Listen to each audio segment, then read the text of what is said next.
Bon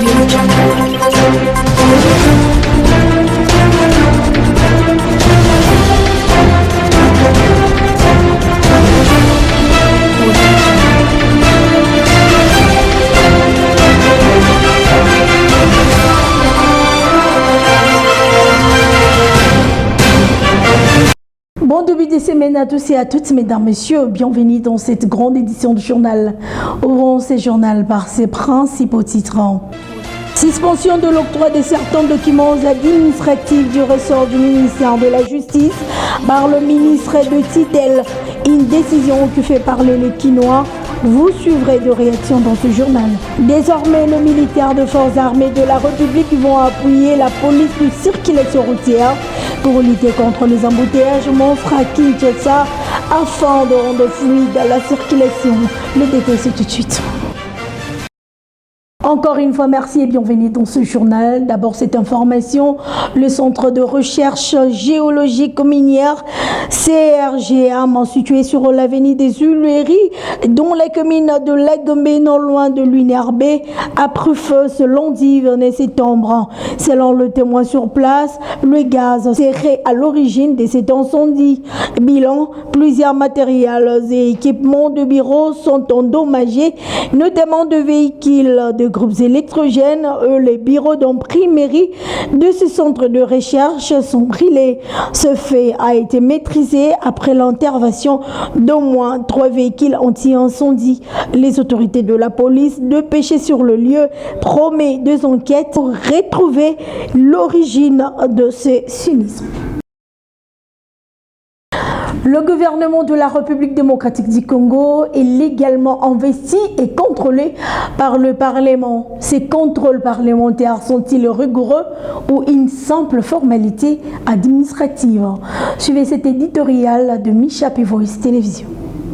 La Constitution de la République démocratique du Congo donne le pouvoir au Parlement de légiférer et de contrôler l'exécutif. Les élus devront donc élaborer de lois et contrôler les gouvernements ainsi que les entreprises de l'État en toute objectivité et transparence. En principe, la place d'un élu, c'est au Parlement et non au gouvernement ni dans les entreprises du portefeuille comme c'est le cas en RDC. Notons aussi que le pouvoir législatif n'est pas compatible au pouvoir exécutif, c'est-à-dire qu'un élu ne peut pas œuvrer dans l'exécutif en gardant la qualité d'un élu. Dans la pratique, un candidat parlementaire doit avoir 2 suppléants dont le premier est intérimaire légitime en cas d'absence du titulaire. Il est remarqué qu'en RDC, la pépinière réservée pour choisir les ministres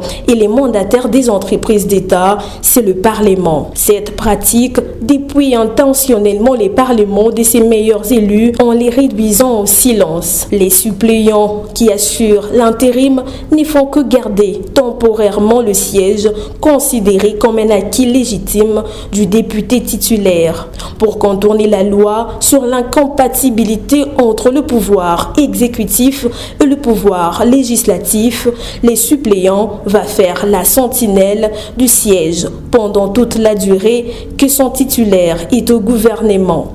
Les suppléants peuvent être remerciés à tout moment que le titulaire est disponible. Comment les suppléants peuvent-ils organiser de contrôle contre leurs autorités morales? Certains citoyens disent que le Parlement congolais est constitué en grande partie par des suppléants qui sont utilisés comme de figurants. L'opinion connaît que les élus nommés dans l'exécutif pèsent énormément sur les suppléants et orientent leurs interventions dans les plénières. Ils sont donc les vrais gardiens de siège au Parlement. Dieu seul sait comment les émoluments sont partagés entre les deux. Comment s'attendre à un contrôle parlementaire sérieux ou une complicité à outrance est légalement établie? Comment sauver la RDC de ces systèmes ourdis pour non seulement enrichir certains au détriment de la nation, mais aussi et étouffer toute initiative de contrôle parlementaire sérieux. L'on dirait que le conflit d'intérêts du pouvoir législatif risque de pérenniser cette pratique ignoble. Il est tout à fait normal que les élus siègent au Parlement car ils ont été élus pour cette mission. N'est-il pas important d'interdire catégoriquement la nomination des élus dans l'exécutif? En RDC, certaines dispositions légales autorisent à un citoyen d'être élu député provincial, député national, sénateur et gouverneur. Un tel citoyen sera aussi nommé ministre. En principe, ces citoyens ont des garde-fous à tous les niveaux. Le contrôle parlementaire serait piégé par de lois votées par les députés et au profit d'eux. Il y a lieu de demander aux garants de la nation de délier la République en signant des ordonnances par lesquelles les élus devront siéger seulement au Parlement sans aucune exception. Le pouvoir exécutif devrait être assumé seulement par les non-élus et donner ainsi tout pouvoir au Parlement de bien jouer son rôle. La révision constitutionnelle s'impose actuellement afin de doter la République démocratique du Congo d'une constitution cohérente pour le bien de la nation tout entière. Je l'ai annoncé en titre, le ministre d'État, ministre de la Justice et garde Sceaux, Guillaume Nguefa, a suspendu l'octroi de certains documents administratifs du ressort de son ministère. Il s'agit notamment de permis de culte dans 2 églises, le certificat de nationalité et acte de personnalité juridique. Une décision qui fait réagir le Quinois. Ils sont au micro de Nadine Meno et Babi Maïtouka. Guillaume Nguefa, alors ministre d'État, ministre de la Justice et garde des Sceaux, a tapé le poing sur la table concernant la délivrance des permis de culte, le certificat de nationalité, les actes de personnalité juridique et tous les documents du ressort du ministère de la Justice. C'est d'une manière forte qu'il a montré son désaccord et a suspendu pour une durée de 5 semaines cet octroi afin de restaurer la transparence et la crédibilité de service, une décision qui fait réagir les Congolais dans ce sens. Et moi en tout cas je suis pour, dans un premier temps. Pourquoi? Parce qu'il y a eu en tout cas vraiment du bazar, vraiment du désordre. Malheureusement, dans notre pays, on ne sait plus qui est Congolais. Et chaque personne qui se pointe pour recevoir ces documents-là, sans pour autant vérifier les origines, et on lui attribue ces documents-là. Moi, personnellement, en tant que jeune, je ne loue pas la corruption parce que ce ne sont pas de bonnes valeurs qui ne fera pas avancer notre pays. Mais par rapport à la décision de notre ministre, c'est bien en tout cas, c'est bien parce que ça permet à ce qu'il y ait de l'ordre dans ces domaines-là, que la corruption puisse diminuer. Prenons les cas de ceux qui doivent avoir ces documents, par exemple. Ces personnes qui ont le droit d'avoir ces documents. Quand vous interdisez qu'on ne puisse plus délivrer ces documents, alors ceux qui en ont besoin, ceux qui ont le droit d'avoir ça. Donc il faudrait simplement mettre de l'ordre, vérifier. Si par exemple quelqu'un vient prendre un document pour s'enregistrer en tant que pasteur, il faudrait vérifier si réellement l'église existe. Et le ministre, pour moi, il va si vite. Il devait d'abord comprendre pourquoi son prédécesseur avait pris ces décisions-là et puis agir aussi en retour. Je sais qu'il y a beaucoup de ministres qui sont succédés. Et ce pays a toujours été critiqué. Il y a des étrangers. Même au moment de vote, il y a ceux-là qui votent, il y a ceux-là qui achètent des nationalités par-ci, par-là. Le patron de la justice a observé un problème sérieux dans le processus d'obtention de ces documents administratifs judiciaires en République démocratique du Congo, chose qui entraîne le blocage, retard ou des irrégularités graves. Il veut cependant proscrire ces pratiques inacceptables qui entachent la délivrance de ces documents, souvent avec la naissance des différents réseaux parallèles qu'il faut démanteler. Autre sujet d'actualité, dans le sillage de la campagne pour la reconnaissance internationale du génocide congolais menée par le président de la République, 2 élus nationaux et provinciaux ont lancé une pétition visant à concrétiser la démarche présidentielle. L'objectif est de mobiliser l'opinion publique congolaise autour de cette cause historique et de mettre fin au cycle de la violences dans le pays. Cette initiative est portée par Ronald Kiamba, élu de Kinshasa, et Elvis Kiyaya, élu de Beni, au Nord Kivu. Mon intervention, je le fais aujourd'hui au nom des millions des voix étouffées des Congolais, des voix réduites au silence par la terreur, le viol, la mort, des voix qui hantent les collines du Kivu, les forêts de l'Ituri et le sable du Katanga. Le silence de la communauté internationale face au génocide congolais est une tâche sur la conscience collective de l'humanité. Alors que le rapport Mapping de 2010 a documenté avec une précision glaçante les atrocités les plus abjectes, des crimes contre l'humanité et des actes qui relèvent peut-être du crime des crimes, le génocide. La République démocratique du Congo vit un chapitre sombre, prolongé de l'histoire humaine. Depuis 3 décennies, sur son sol, nous vivons ce que nous appelons aujourd'hui le génocauste.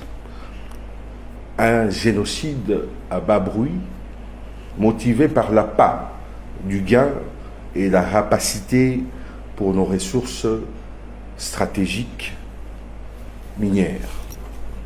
Le coût humain est astronomique. Plus de 10 millions de morts et 10 millions de déplacés.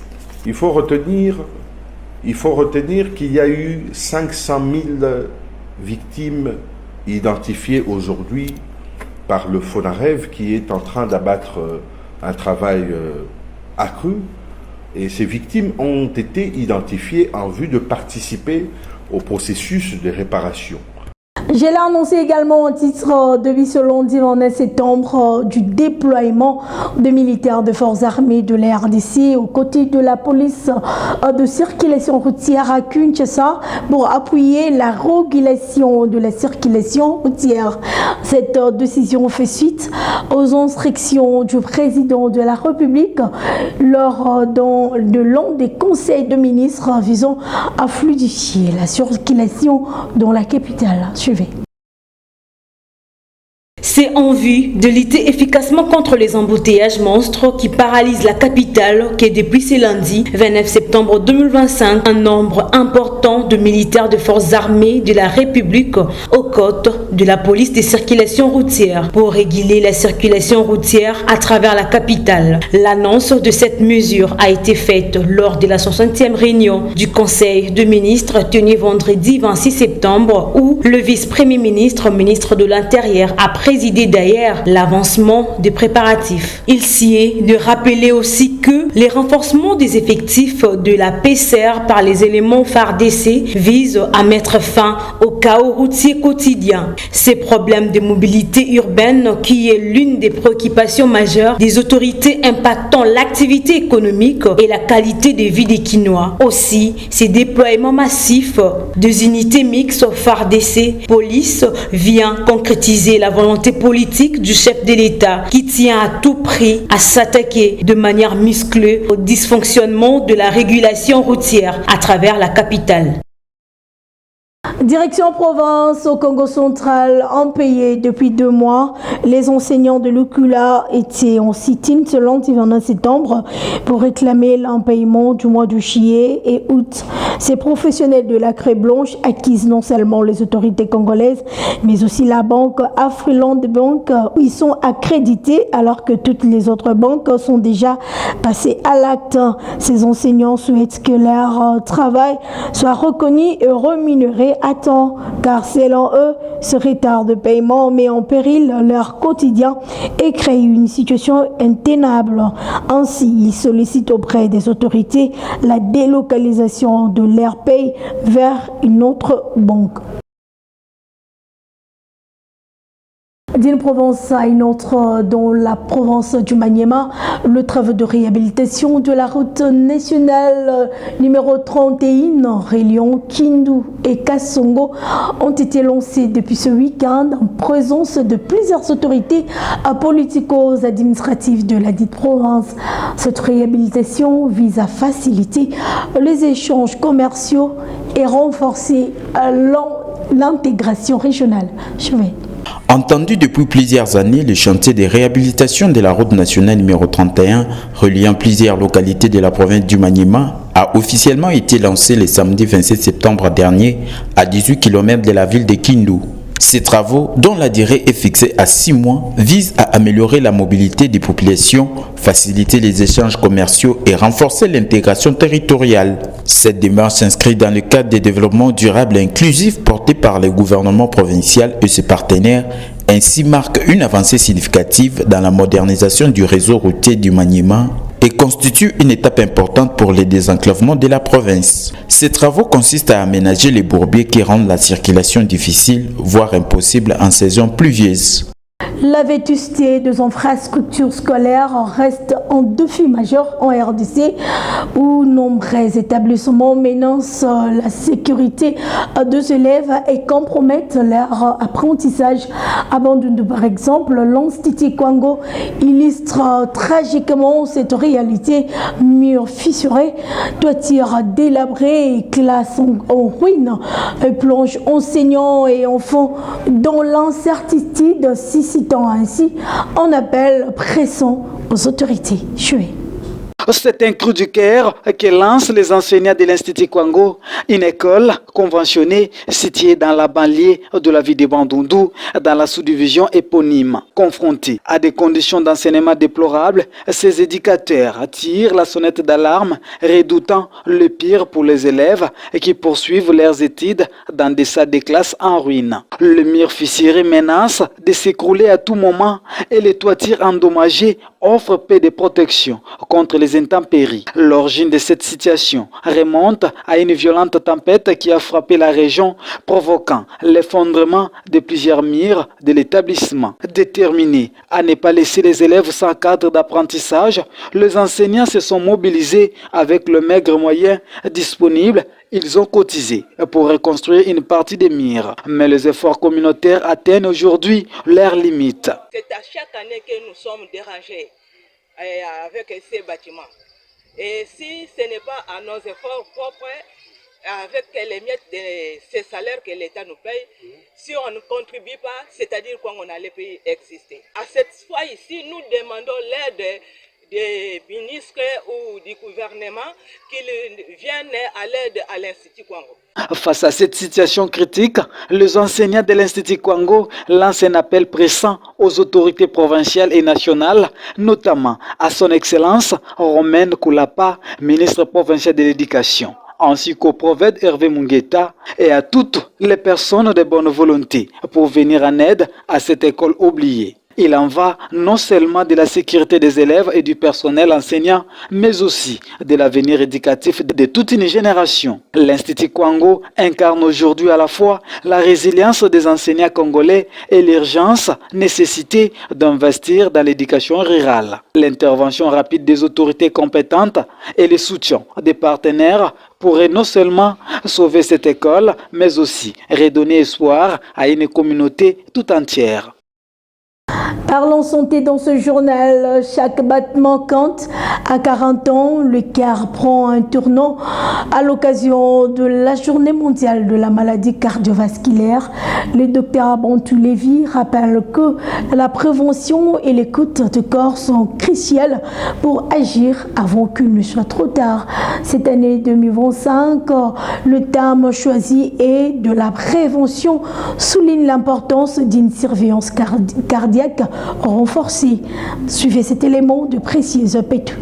Alors aujourd'hui, comme chaque 29 septembre, on célèbre la journée mondiale du cœur, autrement appelée journée mondiale des maladies cardiovasculaires. Et nous voudrions profiter de cette occasion pour sensibiliser sur les maladies cardiovasculaires dans notre région. Les maladies cardiovasculaires incluent notamment l'hypertension artérielle, l'infarctus du myocarde, mais aussi les accidents vasculaires cérébraux AVC. Par rapport à la prévalence, les dernières statistiques à notre disposition montrent qu'environ 30% de la population RD congolaise est touchée par les maladies cardiovasculaires avec l'hypertension artérielle en tête. Et au niveau de la province du Nord Kivu, c'est environ 20% de la population du Nord Kivu qui est concernée par les maladies cardiovasculaires, toujours avec l'hypertension artérielle en tête.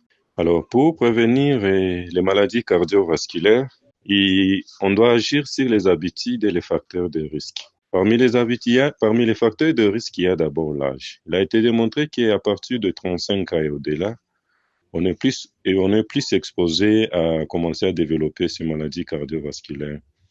Il y a aussi l'obésité, surtout l'obésité abdominale. Maintenant, comment prévenir les maladies cardiovasculaires? Il faut d'abord agir au niveau des habitudes alimentaires.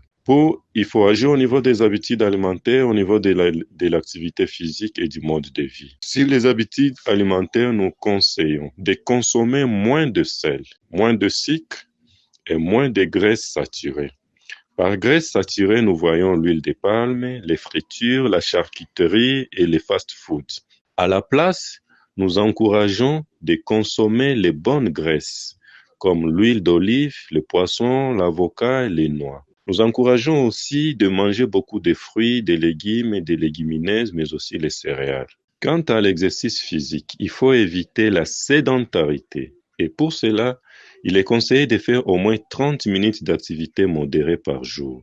Par exemple, une marche rapide, une course à vélo, une danse ou un sport.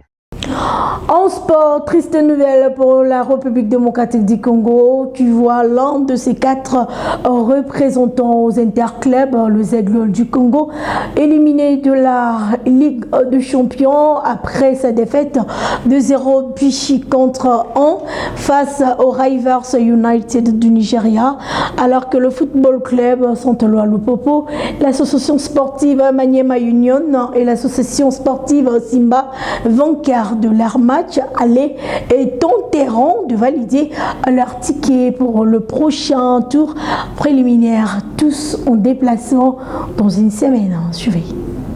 C'était un week-end très mouvementé pour les représentants de la République démocratique du Congo, engagés aux interclubs de la CAF qui se sont produits sur les différents terrains au pays et en dehors du pays. Tout d'abord, en Ligue des Champions, c'est un baptême de feu qu'a reçu le football club Les Aigles du Congo qui s'est fait éliminer dès le premier tour préliminaire pour sa première participation dans cette compétition par l'expérimentée équipe nigériane des Rivers United Football Club. Tenus en échec, à l'aller à Kinshasa 0-0, les Samouraïs quittent la compétition par la petite porte après leur défaite des 0 buts contre 1 en déplacement au Nigeria ce dimanche. Si l'essor des Aigles du Congo est déjà scellé, par contre, l'autre club congolais engagé dans cette compétition, le football club Santolo Lupopo de Lubumbashi, a reçu le service minimum pour son entrée en lice en s'imposant 1 but à 0 à domicile face aux Soudanais d'El Merreikh pour ces matchs allés.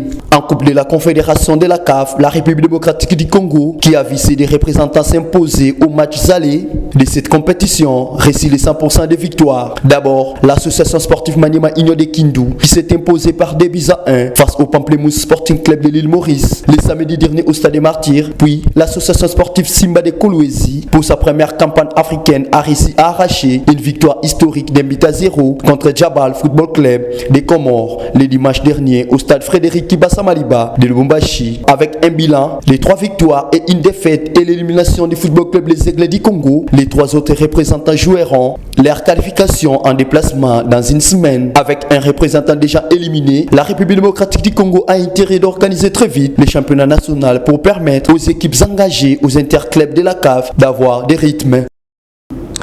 Enfin, pour terminer, les Léopards dames U20 de la RDC ont réussi à se qualifier au prochain tour des éliminatoires de la Coupe du Monde féminine U20 Pologne 2026 grâce à leur victoire par forfait 3-0 contre les Aigles dames U20 du Mali qui ont préféré de ne pas effectuer le déplacement de Kinshasa où elles devraient être reçues par la sélection congolaise le dimanche 28 septembre dernier au stade de Martyrs.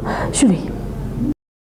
Après avoir réussi à obtenir un précis match nul d'un but partout à l'aller il y a une semaine en déplacement à Bamako, les Léopards dames U20 de la République démocratique du Congo viennent de valider leur ticket qualificatif pour le troisième tour aux éliminatoires de la Coupe du Monde féminine U20 Pologne 2026. La sélection féminine U20 de la République démocratique du Congo gagne sur tapis vert après l'annonce du retrait de la sélection féminine U20 du Mali de la compétition. Alors que les deux équipes devaient s'affronter le dimanche 28 septembre au stade de Martyrs à Kinshasa, la nouvelle a été confirmée par un communiqué officiel signé par le secrétaire général de la Fédération malienne de football, Sidi Bekaye Magassa, et transmis à la Confédération africaine de football. Cette décision qui met fin à la campagne des Aiglons profite directement aux Congolaises. Sans avoir besoin de jouer, les Léopards dames U20 valident ainsi leur billet pour les troisième et avant-dernier tours des éliminatoires. Elles y croiseront les fers avec le vainqueur du choc entre les Maroc et la Côte d'Ivoire. Une confrontation qui s'annonce plus décisive pour espérer rejoindre la phase finale prévue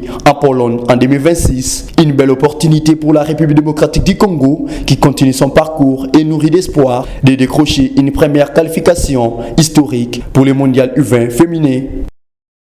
Fin ce journal, mesdames, messieurs, mais d'abord les rappels des titres. Suspension de l'octroi de certains documents administratifs du ressort du ministère de la Justice par le ministre de tutelle. Une décision qui a fait réagir le Quinois. Vous avez suivi de réactions dans ce journal. Désormais, les militaires de forces armées de la République vont appuyer la police de circulation routière pour lutter contre les embouteillages monstres à Kinshasa et rendre fluide la circulation. Voilà, mesdames, messieurs, c'est par ici que nous mettons en point final à cette grande édition du journal qui vous a été réalisée grâce au concours rédactionnel et Babi Maïtuka Maurice Molila pour sa réalisation. Merci à vous tous de l'avoir suivi. D'ici là, portez-vous bien. Bon début de semaine à tous et à toutes. Au revoir.